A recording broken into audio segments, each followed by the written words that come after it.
Calgary Flames win a game on home ice against the San Jose Sharks. Mike Gould's here with Robert Munich after a 2-0 victory for the Flames that could probably be more accurately described as a Sharks loss, because the Calgary Flames were okay tonight. The San Jose Sharks were horrendous, and we're going to get into it a little bit more here on tonight's edition of the Afterburner postgame show. And we should tell you, Afterburner's presentation of Bet365. Whatever your bet, it is never ordinary at Bet365. Download the app and get in on the game. Use the code NATION. And if you want to get in on the show, just chime in with an Afterburner Super Chat. Proceeds from our Super Chat go to the Youth Centers of Calgary, a place where kids are welcomed and accepted as they are, where they can get a break from the chronic stress that is the reality for many of their lives, and where they can flourish through connection and fun. Mike Gould, Robert Munich on with you today, this Thursday evening. The Flames win 2-0 to improve to 5-12-2 on the year. Robert, is this the start of the run? No, it is not.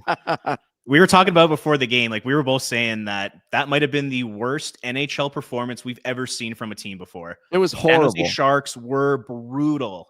Like they looked like the Calgary Canucks like had snuck onto the ice and got into the Sharks jerseys tonight. It was literally that bad. I could not believe my eyes. The Sharks tonight looked like they were full of reverse ringers. Like they looked like they had stocked their team up with guys who, you know, you dress guys. If you're playing a company softball game, you bring guys from the local AA team and you have them play second base for you. The Sharks did that the opposite way tonight. That's what it looked like. I could not believe my eyes at some of the turnovers that the Sharks made tonight. It was genuinely staggering. And we have been watching the Flames all year long. They are in last place in the league. They are still in last place in the league. And for all the ineptitude that we have seen displayed by the Flames, we have not seen anything remotely close to what the Sharks put on display tonight. I am truly shocked at what I saw. The shot attempts in the first period alone at 5-on-5, not on the power play, at 5-on-5 were 33-4 in favor of the Flames, and it didn't get much better from there. The scoring chances for the total game ended up being at 39-12, high dangers 15-3, and the Flames end up controlling about 80% of the expected goals. They win 2-0 with one of those goals coming into an empty net. Could you imagine if the Sharks had played against the Colorado Avalanche tonight, the New Jersey Devils tonight, Vegas Golden Knights? That it literally would have been a double-digit win for one of those teams at the top of the standings. But with how the Flames are going from a goal-scoring perspective this year, you know, they win at 2-0. Like I really don't think it can be overstated. Just the performance by the Sharks defense tonight. I mean, I get it. Jeff Skinner gets hurt 42 seconds in. Maybe that throws your team into a bit of disarray. By the same token, I mean, I get it. Sam Dickinson, he's a young defenseman. Dmitry Orlov has been in this league for over a decade. Mm-hmm. You know, John Klingberg has been around for a long, long time.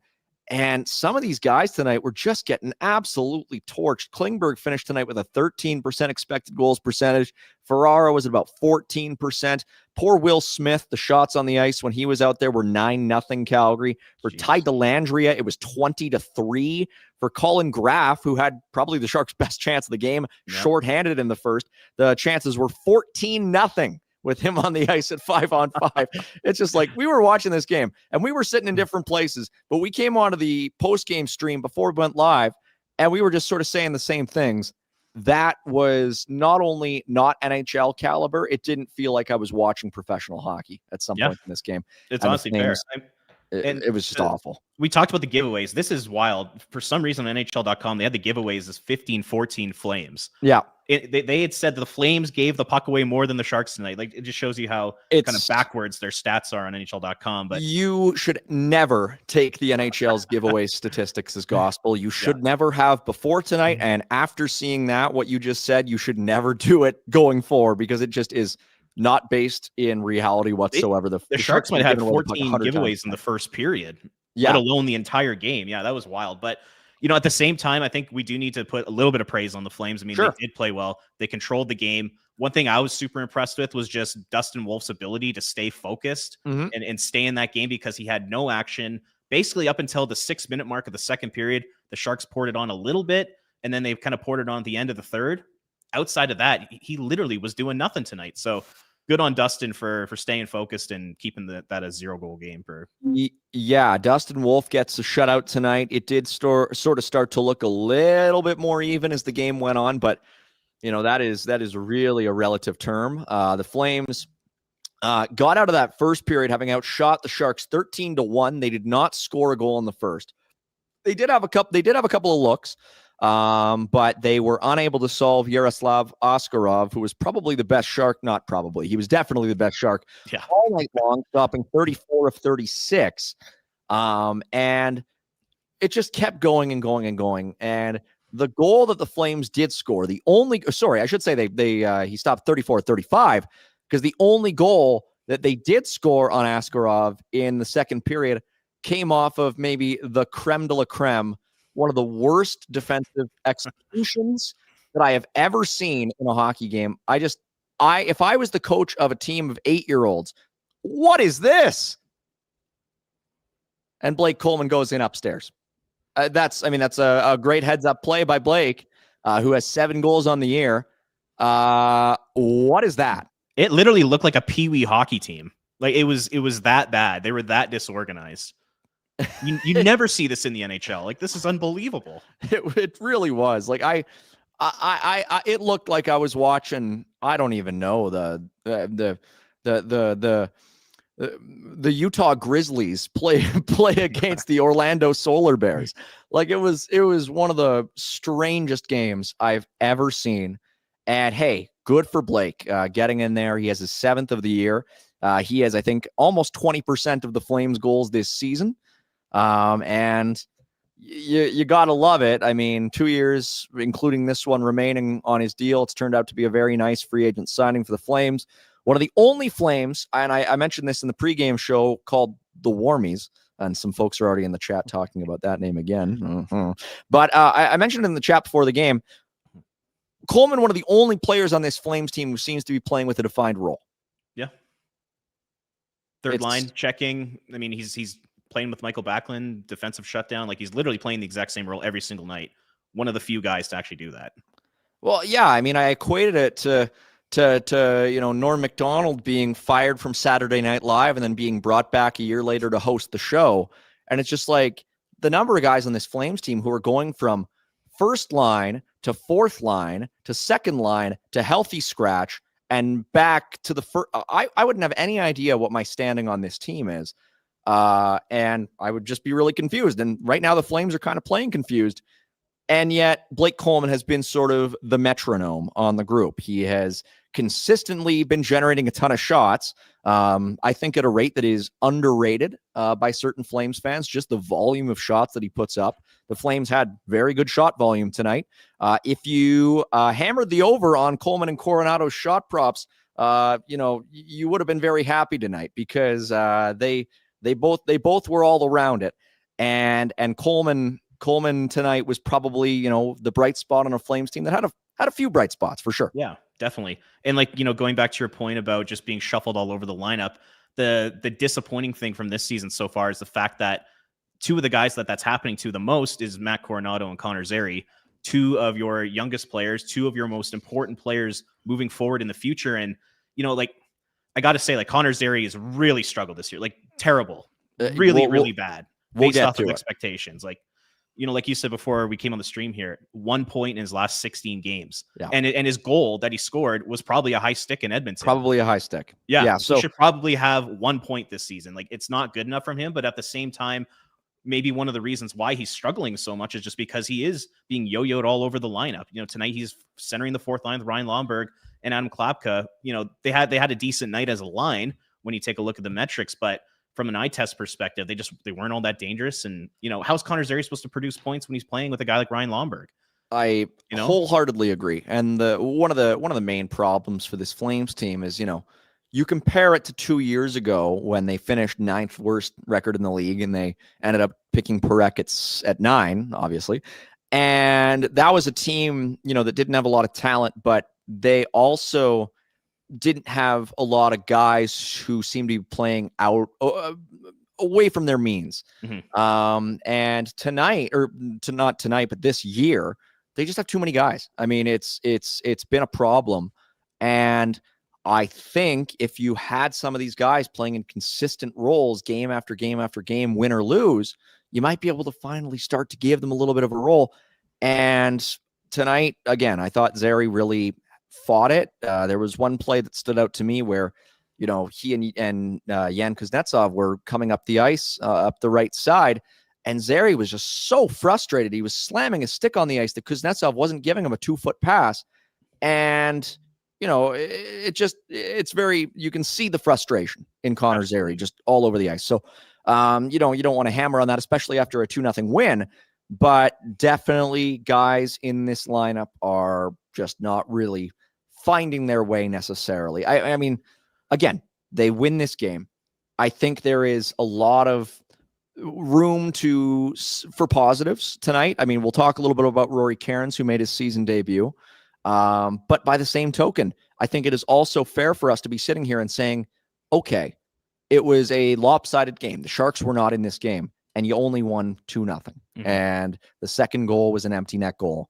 And we saw a lot of the same problems with execution that we've seen for a lot of the year, where a lot of these shots were on the perimeter. A lot of the chances that they got, were through traffic and didn't get on net. And, they got some shots from dangerous areas, but it just didn't feel like they were, living up to the potential they could have been tonight. I mean, they had like multiple one-timers from the slot, and the puck's just going off the goalie's pad. It's going in the chest. Like, there was that one shot near the end of the game by Connor Zary that you could not have picked the San Jose Sharks logo better than Zary did in the center of Askarov's jersey.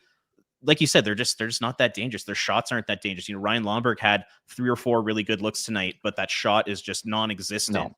Morgan Frost had some good looks tonight. That shot is just kind of non-existent. He was another guy that kind of struggled, but it's tough. But the thing is, like, you see a guy like Matt Coronato, he's really stepped up over the last 4 games. It seems like he's really kind of taken his game into his own hands here. He's taken a million shots. He's going to the dirty areas. You see him making progress. That's where you kind of want to see a guy like Connor Zary take a little bit of accountability for his game and, start shooting more, start being more dangerous, skate a little bit more. Like, he looks very slow this year. I don't know if that has to do with his knee injuries or confidence or what, but he's not skating like he was in his first 2 seasons. It's time for him to kind of take it on himself to get out of the slump that he's in. Bobby, the Flames power play went 0 for 3 tonight, and I didn't think they looked particularly dangerous on the man advantage. If anything, I thought it sort of served as an opportunity for San Jose to get into the game at various points. Especially that first one in the first period. They're dominating the whole game, and they just get nothing going on that power play. I thought the third one was a little bit better, but overall, it's just not good enough. The Flames power play has remained largely the same. They've sort of kept with the same 4 forwards. They've sort of followed the same structure in the offensive zone. Are we getting to the point now where we're almost a quarter way into the season where you'd start making some personnel changes? I mean, who are you going to put on the top unit that's like truly going to make a difference? I know. Do you swap a Frost for Zary as a puck carrier through the neutral zone and entering the zone? Like, maybe you do that. I was gonna say maybe Joel Farabee, but he can't score right now. No. I don't know. Like, maybe this is like an opportunity for a guy like Yegor Sharangovich when he gets back in the lineup. Put him on power play 1 and just let him unleash one-timers, something that he hasn't done. I don't know if he's done one time yet this year. Yeah. It's ugly. I mean, there's really no changes that you can make to really spark it because everybody on this team is kind of the same. Yeah, I'm kind of with you there on that. I mean, you gotta boost guys who are struggling, but when everybody's struggling, there's only so many spots, right? Exactly. So it's I think it's a worthy question because I have some questions about Morgan Frost so far this season. I think there was a stat that we fixated on before we went live. Morgan Frost with the Flames with Morgan Frost on the ice tonight at 5-on-5 were outchanced 5-3 by the Sharks. How is that possible? Which is crazy. Like, I mean, scoring chances were 39-12 for the Flames at 5-on-5. And they get outshot and he got 5-3. Wild. Here's something that's interesting. Here's something that's interesting from Vitaly G in the comments. Do you put Blake Coleman on the number 1 power play unit? I kind of like that. That's spicy. Talk about high volume shooter. I kind of dig that.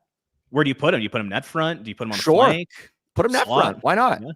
Yeah, he's leading the team in goals. He's got 7 goals, and he's scored nice goals too this year. And high volume shooting. Yeah. If I'm looking to juice Blake Coleman for the trade deadline, of course I'm putting him on Powerplay 1. What am I doing? Of course. Like that to me, that's a really good suggestion. And I agree with your suggestion about Yegor too, because it is kind of strange that they sign a guy to a 5-year deal and immediately take him off the top Powerplay. Yeah. That to me, just setting yourself up to have a bad contract. Mm-hmm. So maybe eventually we'll see if they do end up moving Nazem Kadri at any point. There will be more opportunity that arises there, because as it stands, the incumbents not really doing the job on the power play right now. I think it is creeping lower and lower to about 10% on the year. And in a game like tonight, boy, they could have used a power play goal earlier on to put it to bed. I mean, if you really want to get crazy, you could throw out the idea of bringing up a Hunter Brstevich to quarterback it. Sure. You could bring up a Matvey Gridin potentially. I think I'd want to keep him in the NHL for now. But do you put Cairns up there? I mean, you got to do something to get it going. I find a lot of the issues. Go ahead. Go for it. No, I was just gonna say, I think a lot of the issues come from the quarterback. I don't think Rasmus Andersson and Mackenzie Weegar have been doing a good job as a power play quarterback. They're not getting many shots through. Like Andersson misses the net, it feels like 80% of the time. You know, Weegar's shots are pretty soft. They're kind of lobs from the point. They're not very dangerous up there. I mean, that's where you miss Zane Parekh big time. But you know, Ryan Huska wasn't going to put him back because of the quarterback there. Yeah, it's definitely a worthwhile question. I was going to say Eric Francis on the panel at the intermissions tonight was talking about, you know, he thinks the Flames may end up bringing up Hunter Brstevich here, especially there is, you know, something to talk about with Mackenzie Weegar, who is kind of gingerly sitting on that bench at a point in this game after sort of taking a checkup high. And, I think he dove to block that shot, and he ended up getting tangled up high with the Shark player there. He's lucky he didn't get cut. He is lucky, I think. Super close. And so I wonder if maybe, because they already have an open spot, and if they do have an opening on the blue line, Hunter B, he looks pretty good, but by the same token, you don't want to mess with what's working. And with Cairns, I get the rush to bring him up because he's a little bit older. You want to sort of see what he is while he's on this contract. Brstevich is a little bit earlier in his curve. And let's talk about Rory Cairns, because I thought he was okay tonight. I don't think he was great, but I thought he was good. And especially, you know, considering this is his first NHL game of the season, he made some nice plays. What was your takeaway on number 6? Yeah, I agree with you. I thought he was just okay. Like he fit in. It didn't look like he was an AHL player that was out of place tonight. Definitely that's for sure. And, you know, the reason he's up is to make plays, is basically to pass the puck and put his line mates in scoring positions. And he did that a couple times. He had a great cross-ice pass to Braden Pahal, set him up for a one-timer in the second. A really, really nice pass. He did the same with Nazem Kadri in the third period when Kadri was a trailer. So he did make a couple nice plays. And I thought that he didn't try to do too much, which I kind of appreciated. He's a very simple hockey player. He's just a smart guy with a good set of hands and good vision. And he didn't try to do too much tonight. Like there were times where he could have tried to make a play, forcing something up the middle, and instead he would just kind of dump it in and live to fight another day, sort of thing. So I thought he deserved and earned another chance to play for sure. But it wasn't like he was an all-star out there by any stretch. I thought he was good. I think he earned the look. I don't think he is ripe to come out anytime soon. And you know, they'll probably just go back into the in the next game with the same group. That's what I expect. Well, that's the Huska special. If you win a game, you're sticking with that exact same group. Exactly. So we'll talk about the road ahead in a second here. Anything else from tonight's game, Bobby? It was good to see Sam Honzik get an empty net goal, his second goal of the season. Anybody else sort of tickle your fancy tonight? Stand out to you, good or bad? I thought Huberdeau had a pretty decent night. I thought he was pretty dangerous for the most part.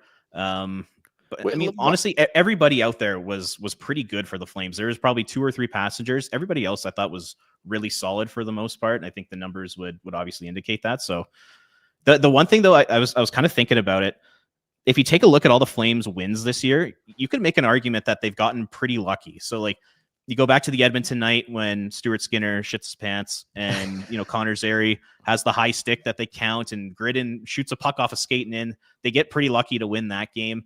You got the win against the Flyers in Philly when they were awful. The New York Rangers, when they came to town, were awful. Tonight, the San Jose Sharks were terrible. Like had those teams had better nights, we could be talking about a 1 or 2 win team right now. Had they not run into these teams who were down and out when the Flames had won those games.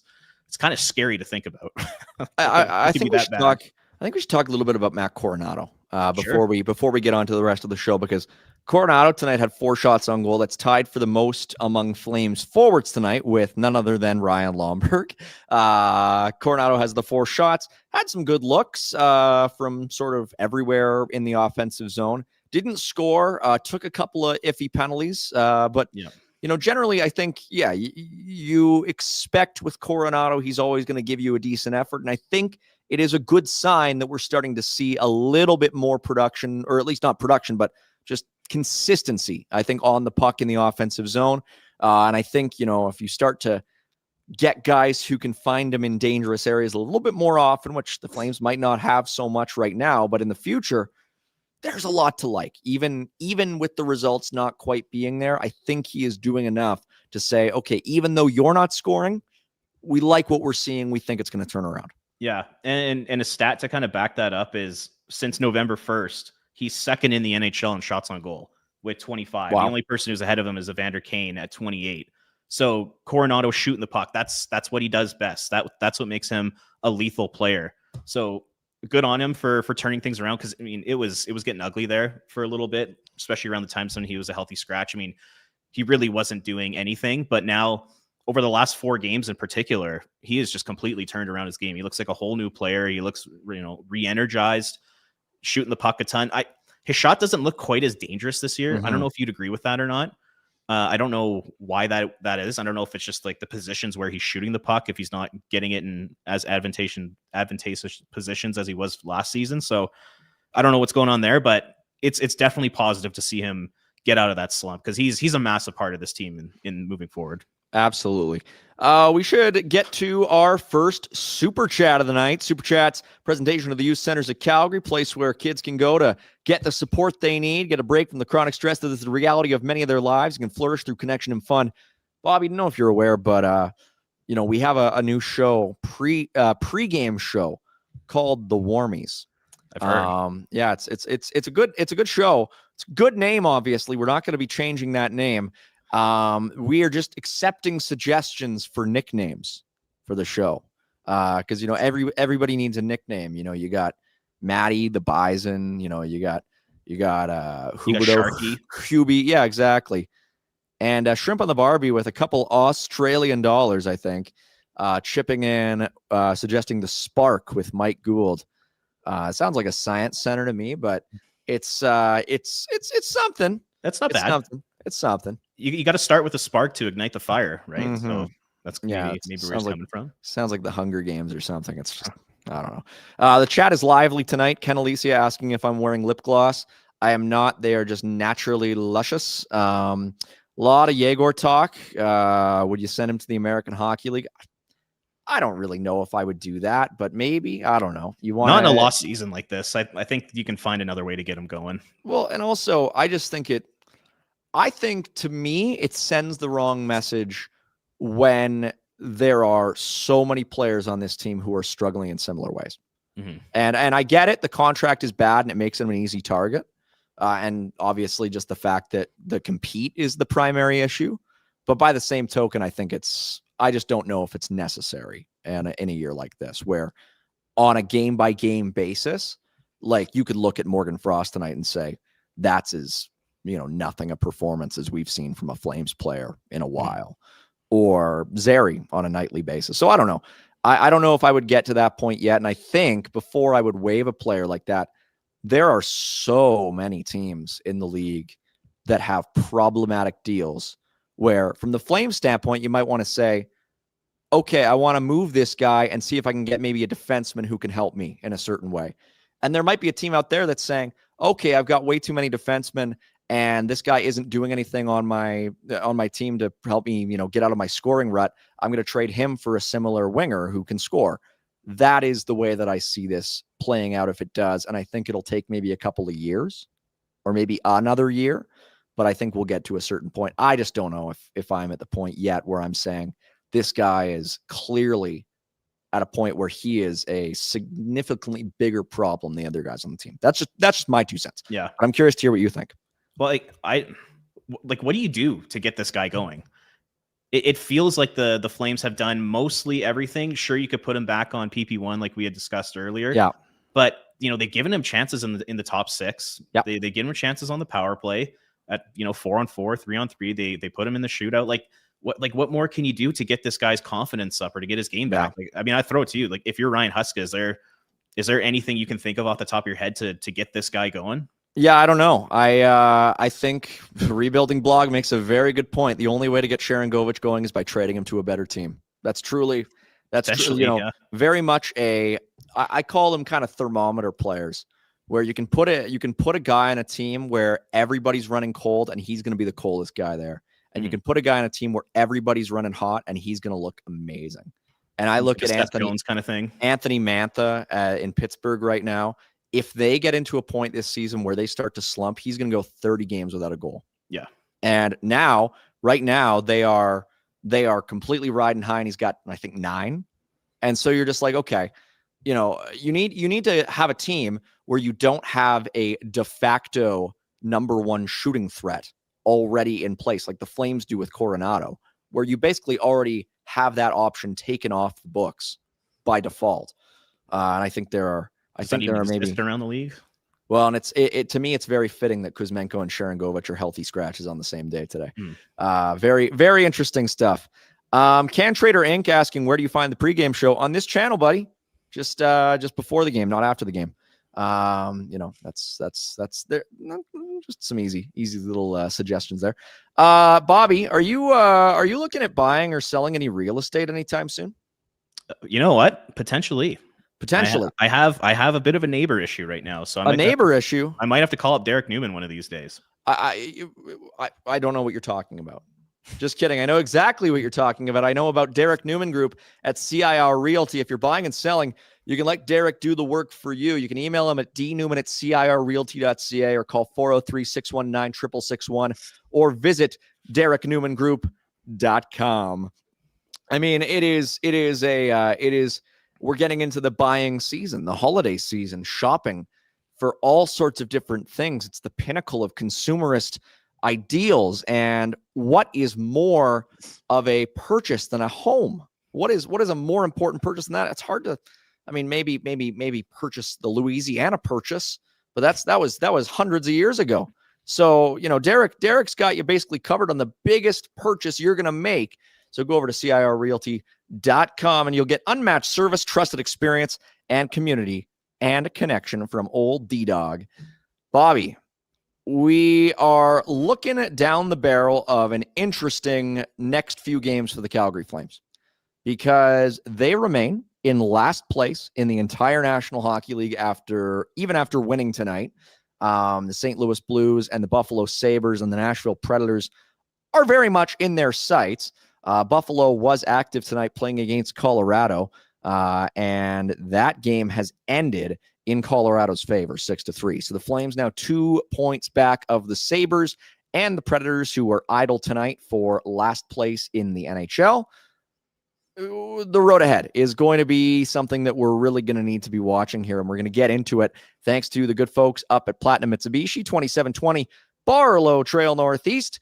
Head on up there for 0% financing on remaining in-stock 2025 Outlanders and Outlander PHEV models, although take it from this insider source, they're really running low on Outlander models right now, so you'll want to waste no time. Get up there, see what they got in stock.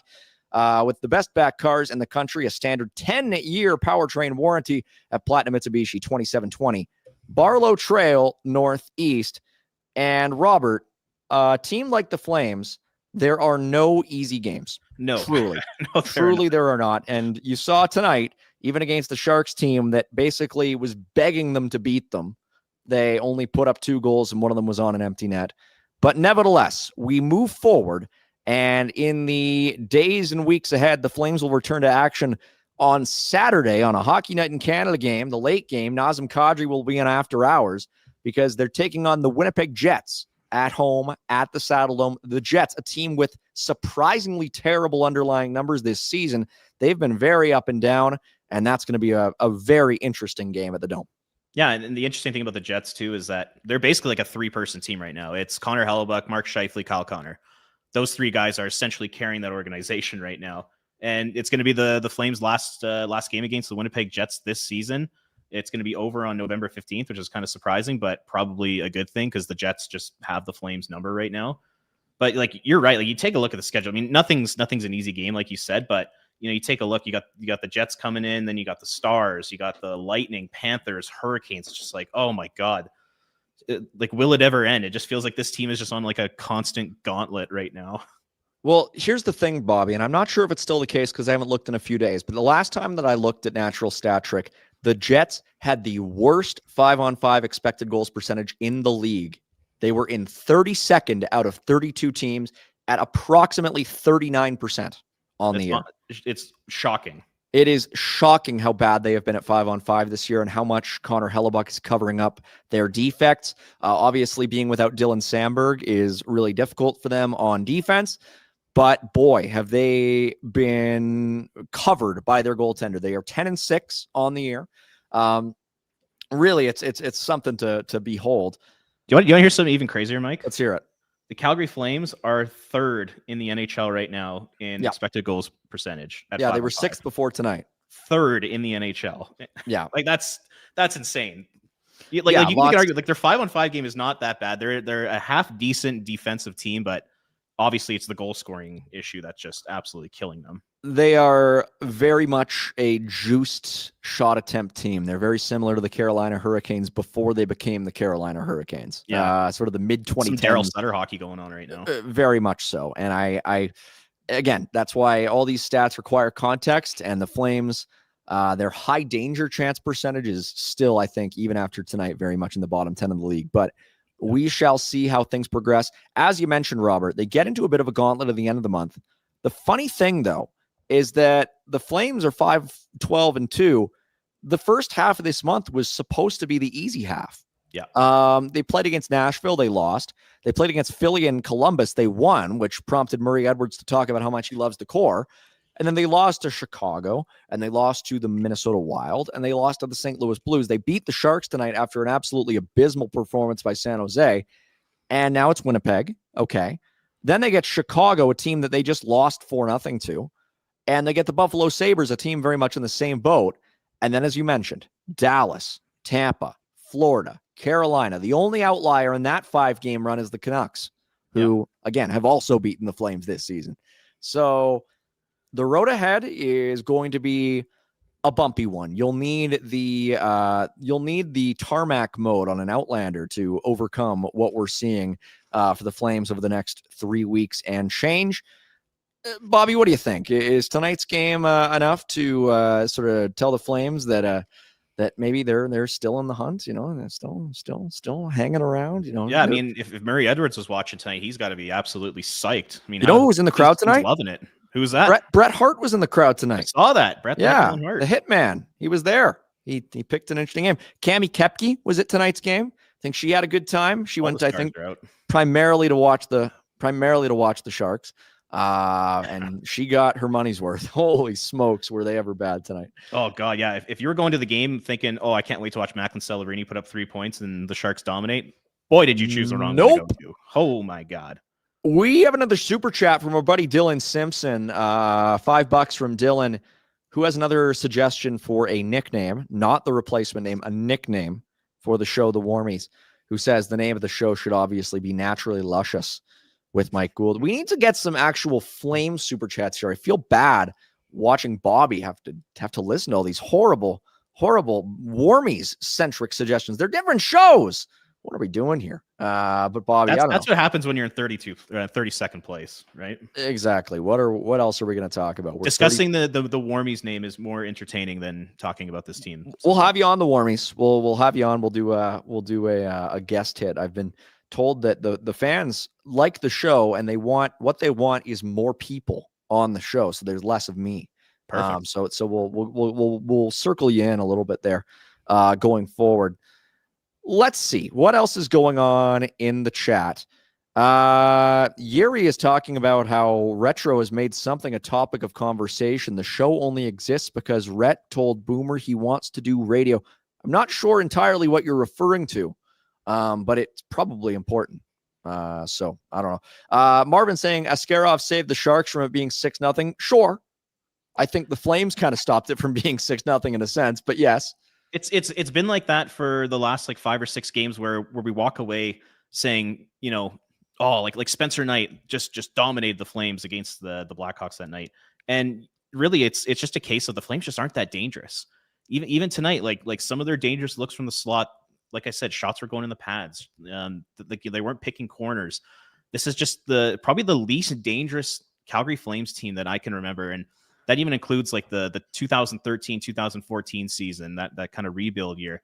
Even that team felt like they're kind of generating some more offense than this group is. It's really hard to watch.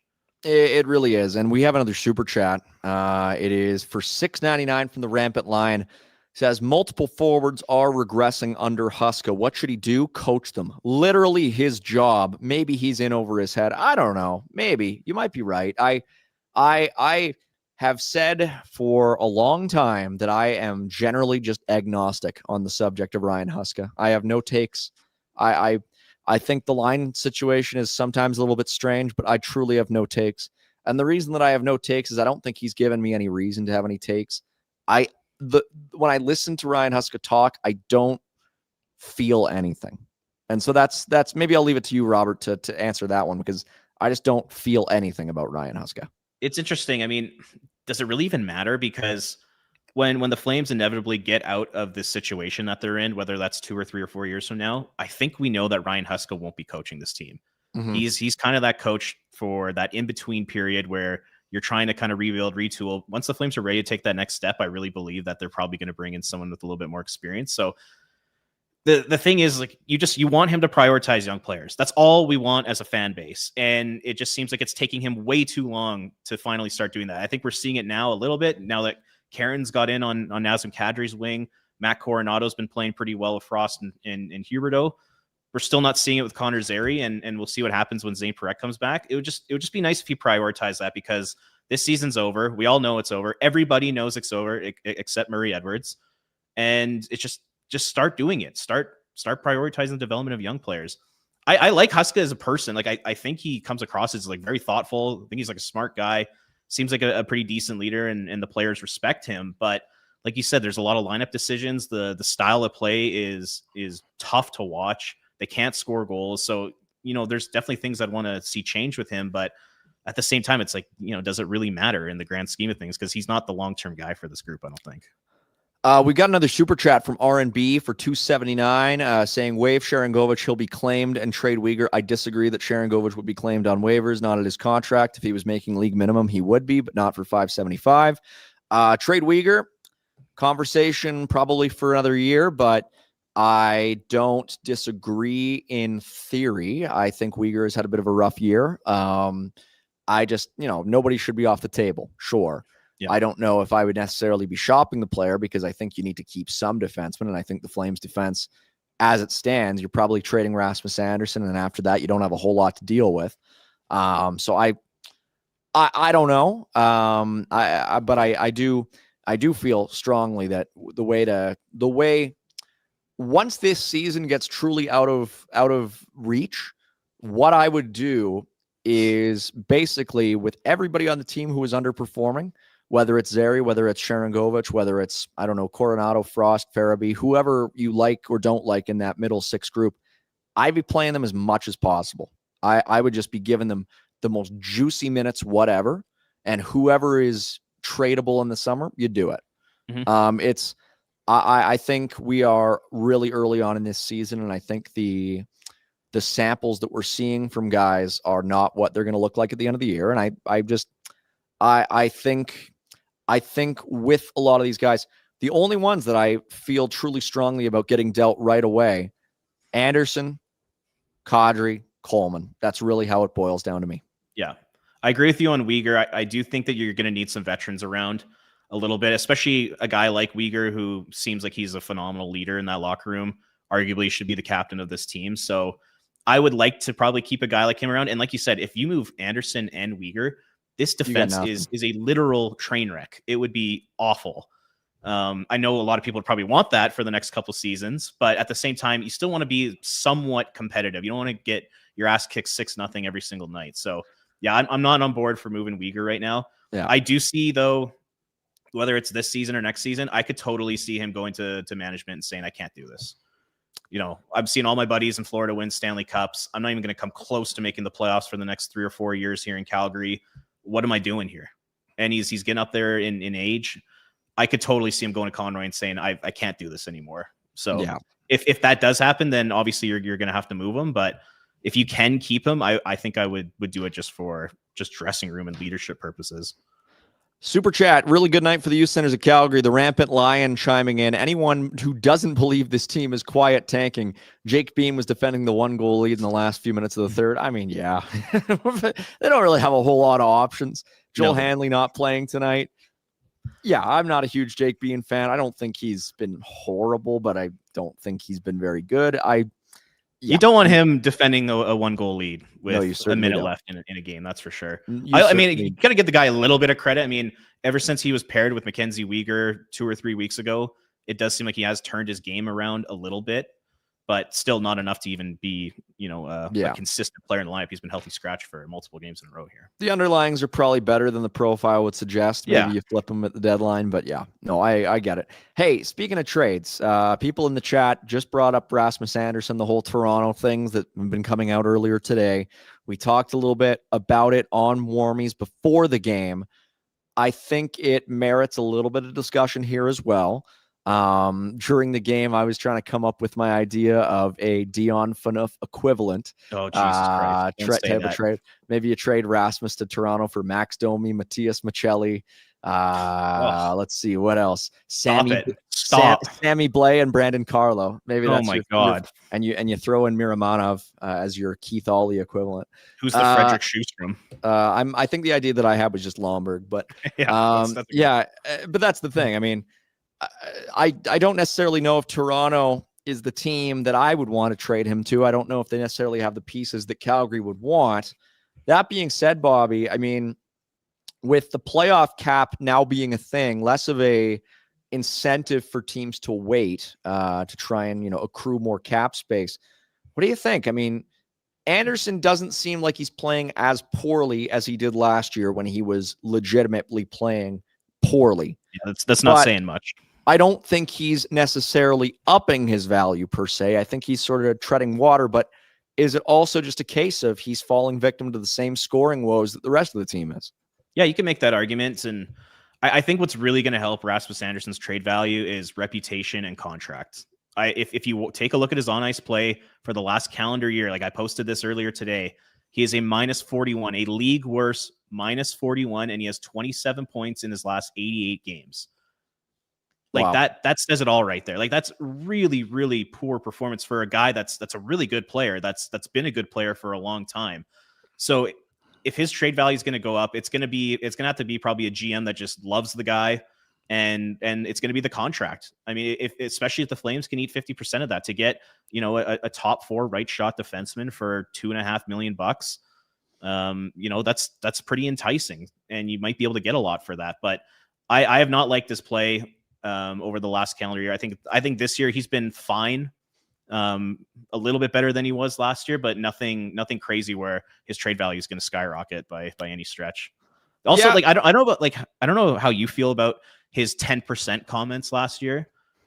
I mean, I don't know if you care or not, but like that kind of pissed me off a little bit because he's just denigrating arguably the most hardcore loyal portion of the fan base who all they want is to watch a winning team and all they want to watch are star players. And he's coming out and calling them, pieces of shit. We're losers. We're terrible people. I did not like that at all. So that kind of soured me to him a little bit. Yeah. It just makes me want to move him out a little bit sooner than later. I think he said they're not real fans or something like that. I mean, give me a break.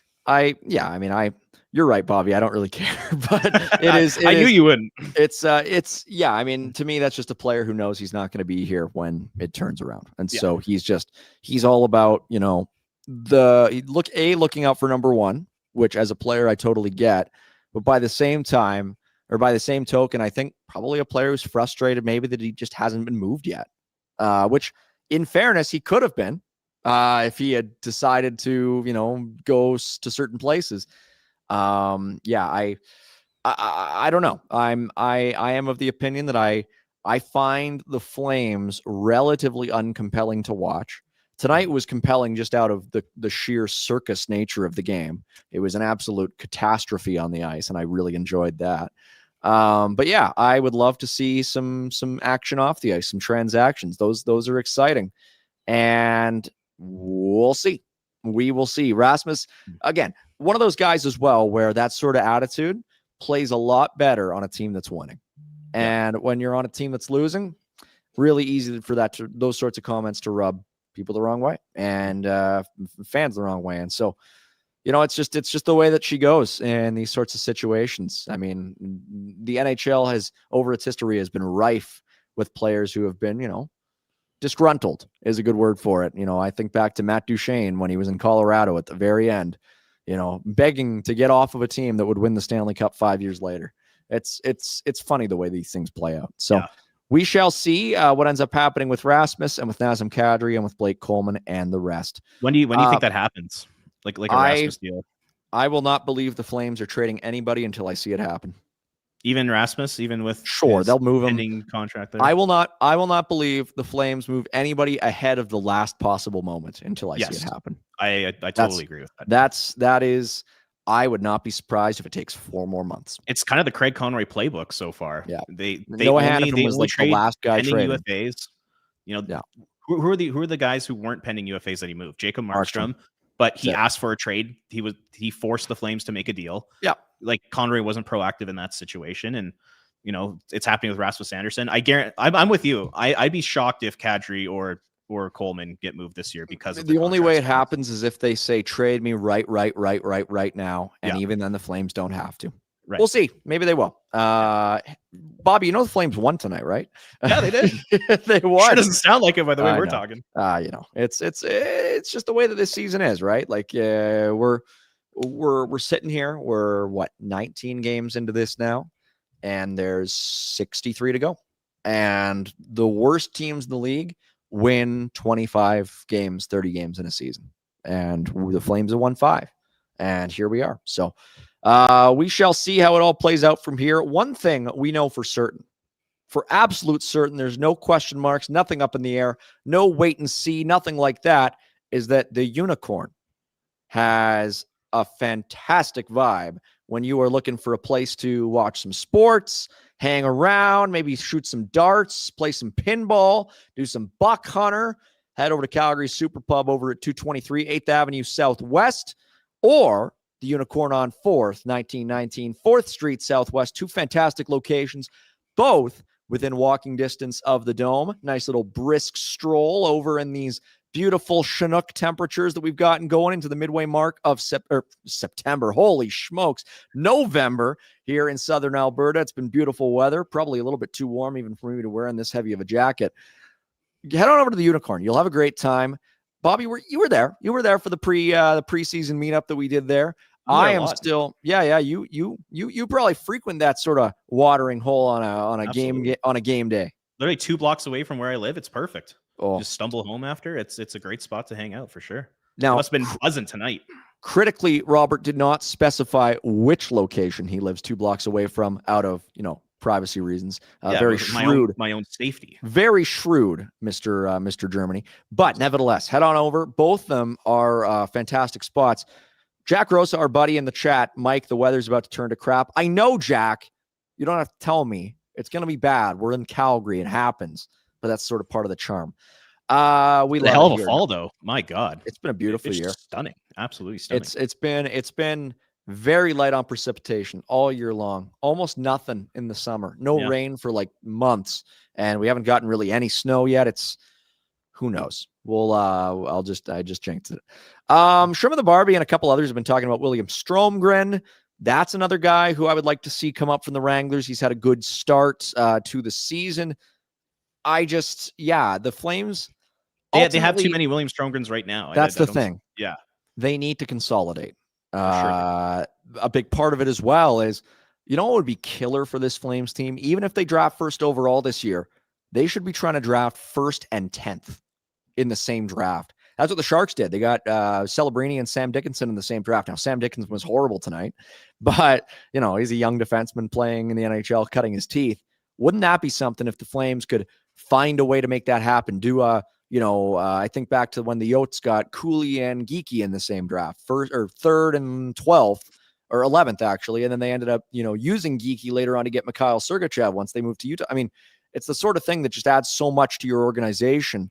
And if the Flames are able to sort of consolidate, because right now they've got so many guys that are the same.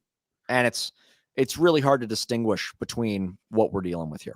You know who's the team that they should be targeting right now is the Vancouver Canucks. Ooh, they are in desperate need of a center. They're an organization similar to the Flames where they want to be competitive every year. They want to push to make the playoffs this season. I wonder, could you get their first round pick this year? Do they want Morgan Frost? Probably not. I think that would probably take Nazem Kadri. Maybe. And that's the type of deal I'd be looking at. Find a team who's not very good, who's delusional, who thinks that they can make the playoffs. Trade him a guy like Kadri, get their first round pick, maybe top 5, top 8, top 10 protected, whatever you want to make it. Make a deal like that. Then you basically run into the exact scenario that you just described. Well, Bobby, you just talked about the Canucks, and we've got our Bet365 bet of the day all queued up from our buddy Jack. Jack, I think you can pull that one up on our screen right here. It involves the Canucks. Tomorrow's game, remember, it's never ordinary over at Bet365. Use that promo code NATION. And what do we got here, Bobby? Tell us a little bit about it. Well, the Canucks, they're in Carolina tomorrow to take on the Hurricanes. I think the Canucks... Okay, I'll kind of back it up. Number one, Quinn Hughes is hurt. I don't know if he's going to play. Thatcher Demko's hurt. He's not on the trip. The Canucks do not match up well against teams with speed and skill. They really don't. They're a slower, more veteran team. I think Carolina is going to walk all over them. I would take Carolina on the spread, -1.5. You get plus 100 odds in your favor. I would hammer that one. The Hurricanes are just going to walk all over the Canucks tomorrow. It's not even going to be close. Wow. Big time going out on a limb there by Bobby, picking the -270 favorites, but we love it. That's our Bet365 bet of the day. Whatever I'm taking the spread though. In all fairness, I'm taking the spread. Do it. Yeah, it's never ordinary Bet365, Bobby. I don't know if you knew that. I don't know if you've downloaded the app and gotten in on the game, but if you haven't yet, and I'm pretty sure you have, I hope you have used the promo code NATION. Bobby, I just want to say I've used a few betting platforms in my day, and I'm not joking when I say this. Like Bet365 is by far the best. It's something. It's a 365 out of 10. It's what it is. So head on over to Bet365 and get in on that. Bobby, one more thing we should tell the good people about: the Jasper Pond Hockey Tournament back up at the Fairmont. The Fairmont. How do they let us into the Fairmont? We'll see if we are allowed into the Fairmont. Is Pinder still allowed in there after the show he put on the last couple of years? After the incident, we're not going to talk any more about it. He is in legal trouble. I think there's a gag order. I don't think we are bound to disclose any of the whereabouts and the surroundings that have involved Ryan Pinder up the Fairmont Jasper Park Lodge. This year, it's up January 23rd to 25th, 2026. 3 days of pure hockey paradise on beautiful Lake Mildred, surrounded by your best crew and the Rockies 4-on-4 pond hockey, along with appearances from pro hockey alumni, folks from our crew. I don't know, Bobby, have you gotten the invite yet? I don't know. I wasn't up there last year. I'd love to head on up this year. I think I might be making the trip. We shall see. But it's going to be fun either way. Jasper Alberta Pond Hockey Tournament might actually be more of an incentive for folks to go if I'm not there. With the way that's not true. I don't know. That's not true. The one they want to see is Bobby. Bobby's got the hair. Bobby's been getting some praise for the hair tonight. The hair is on point, Bobby. I don't know what you got in there. If it's Crisco or if it's Vaseline, but it's little dippity do. Yeah, it's fantastic. You've done a good job. Really appreciate it. We got a pike bomb. Huska with much praise of the youngsters after the game. I thought Kuznetsov had a good game. Yeah, he was really good. Karen's, again, looked sort of pretty much seamless. Honzek was Honzek. Consistent. Yeah, pretty consistent. I think he's maybe tapered off a little bit, but he's been still fine. I think also Pike, a secondary pike bomb. This is a big one, though. The media elevator. Have you ever taken the media elevator at the Dome, Bobby? It's big. I've heard horror stories about it, though. I shared it with Freddie Brathwaite once. It broke before the game. Boy, that doesn't surprise me. Yeah, that's they only have one elevator, though, that takes you from the press level to the event level, right? Dude, it's bad. I've heard it's like one of the worst parts about the Saddle Dome. It's something that the fact that there's not an escalator in the building is crazy to me, even still. You go to other buildings. I was shocked, the culture shock when I went to Canada Life Center in Winnipeg and I was able to take an escalator up to the 3rd level was crazy. I couldn't believe what I was experiencing. I expected it at Madison Square Garden, but in Winnipeg, oh boy, that put us to shame. Sounds like Pike had a good night, though. He got to cover a win. That's always fun. Bobby, when was the last time you went to the Saddle Dome this year? I went for the Winnipeg game when they lost 2-1. Yeah. Did you enjoy your time? It was all right. It was all right. I spent with some pretty good people. So, hey, speaking of media, we should talk about our buddy Pat making his television appearance debut. We love Pat Steinberg here on the show. About time, hey? He was fantastic. Love that guy. His hair looked fantastic. His suit looked fantastic. His takes were pretty good. We love that, Pat. Congratulations, buddy. Bobby, what did you think of our buddy Pat tonight? Yeah, he crushed it. He should be at that table more often. This should not be a one-off thing. This guy's the king of Flames coverage. He should be on TV a lot more often. He's a star. We love you, Pat. We don't care that you work for somebody else. You're fantastic. That is a lot of what we wanted to talk about tonight. We're getting close to an hour. Folks in the chat, we want you to keep going, giving us some stuff to talk about because, we love answering your questions. We won't say no to any additional super chats. The Rampant Lion with a good question. Seriously, though, have any of the local insiders reported anything about the Flames Leafs deal that almost happened at last deadline? I would love to know. I haven't heard really anything. I haven't heard anything either. This is like the first time I heard about it was today. I think it was Darren Drager on Barnburner kind of dropped that one. The Flames media, they're not really insiders. Like I cover the Canucks, and it seems like every Canucks reporter is an insider and is digging up information. It just doesn't seem like the Flames media group does that. They're more about kind of storytelling and all that kind of stuff. Yeah, I mean it's an interesting. Pat drops some news every now and then. Pat's pretty decent for it, but nobody else really grinds and digs for info. Interesting thing is there hasn't been a whole lot to, I guess, necessarily report on. They haven't really done they've made one trade in the last 18 months. Yeah. It's kind of been the case though for years though. I grant you that. Yeah. I would like to hear maybe a little bit more on the inner workings, but it's hard. It's hard to, the Flames have always been very cognizant of their coverage, and it's a lot of it is out there that is dictated by, certain things that are, what come out from various places in the organization. I would be really curious to hear more. But in any event, I'm super curious to see what happens the rest of the way this season. I'm super curious.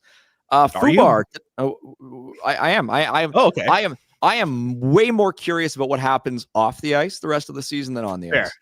On the ice, sure. I mean, there's all sorts of stuff that could happen. Don't get me wrong. When the Flames are good, I watch every single game. I find them to just be endlessly entertaining. I love this game. Holy moly. When they are this bad, I mean, it's for the right reasons. This team right now, to watch them, I mean, even on games that they win, it can be a little difficult. And we'll see what Winnipeg has in store for them on Saturday. Bobby, anything else from your end that you wanted to touch upon tonight? It's been a good show, I think. Good hour. It's been a great show.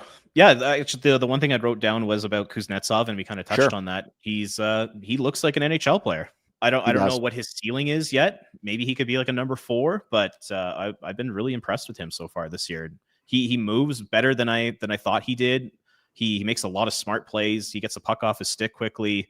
I've really been liking his game so far. So yeah, definitely lessens the blow of losing Ilya Solovyov on waivers. He's been very good, and I think more of a long-term piece for sure. Being not a couple of years younger. They were picked in the same year, but Solovyov was an overager by 2 years. One interesting question.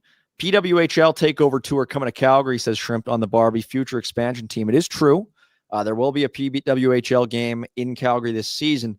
The only thing that I question about the PWHL in Calgary is the venue. That's my only question, is that the Saddledome or the Scotia Place, I think, and it doesn't just apply to a PWHL team, I think it applies to the Hitmen and the Wranglers and the Roughnecks. The biggest thing from a facility standpoint that the city doesn't have, they're replacing the Saddledome. They've never replaced the Corral. And that to me is a huge thing, where when I go to other cities like Montreal or to Vancouver, and I go to the Place Bell or the newly renamed Rogers Forum in Abbotsford, and I watch games there, the buildings are full and they are hopping. And when you go to the games for the Wranglers right now, it's good hockey and it always feels empty, no matter how many folks are there. Well, but that's the thing. There might be the same number of people there, and it's just the fact that it's just too big. Yeah. And I don't know, WinSport, I mean, I think it's too small, and it's got the wrong sized ice. And parking's is a disaster there. It's the infrastructure isn't there. That's a thing that I would love to see. I would love to see professional women's hockey in Calgary. Calgary, I think, is underrated for being an incredible hub city for women's hockey, and it always has been, dating back to when the Inferno, and even before that, the Olympic Oval Extreme, and Haley Wickenheiser playing at UFC. There have been so many amazing stories in women's hockey here. I just don't think the venue is going to make it work as of right now. But I think it applies to the other professional teams in the city as well. I don't know what you think, Robert, but the city of Calgary is dying for a 5,000-6,000 seat arena. Well, and it just would be so good for smaller concerts and stuff like that, too. Comedy, 100%. The city desperately needs it. The one thing I would question, and like we have the Hitmen, we have the Wranglers, we have the Roughnecks, we have the Flames, all during the winter months. Can Calgary, from just a pure hockey demand standpoint, bring on another professional hockey team? I think they can. Maybe the PWHL gets supported fantastic and they get 10,000 plus a game, but then what happens to the Hitmen? What happens to the Wranglers? Do we start to see less people going to those games? I kind of question just the overall hockey demand in this city, because there's already so much of it. And you look at like the attendance for the Hitmen and the Wranglers right now, it's not great. Like you said, you take a look at like Wrangler highlights and there's nobody there right now. It looks like there's like a 1,000 to 2,000 a game. Like, you need to start kind of propping up those properties, I think, before you bring in another professional hockey team. It's a bit circular, because you can say, the building is empty, and so, the fans are there. But I think the fans would be there if the building was, full, if it felt fuller, if it was more of a atmosphere. And I think right now the Flames do well, but I think the other teams in the market are a little bit underserved by the facilities that they're playing in. Yeah. And I mean, I don't know. It would be like in Ottawa, like the Ottawa 67s. It would be like them playing at the Canadian Tire Center instead of under Lansdowne Place. It's an interesting conversation topic, and it's just something that Calgary had two sports venues like this for so long, and now there's only one. And so, of course, it's one lower on the totem pole when you compare it to the football and the baseball infrastructure in this city and the lack of a field house. There's all sorts of things to get through. Yeah, but it's certainly a topic to continue to discuss, especially as we continue to search for topics amidst the remainder of this season. But that's a really good one from the chat, and I'm super duper excited for the PWHL showcase. And I think it's super cool that they're playing it all around North America, because the product is terrific. If you ever get a chance to tune they're in, great. It's fantastic. I think that pretty much sums it up for tonight. We really thank everybody in the chat for making it so lively on this Thursday evening.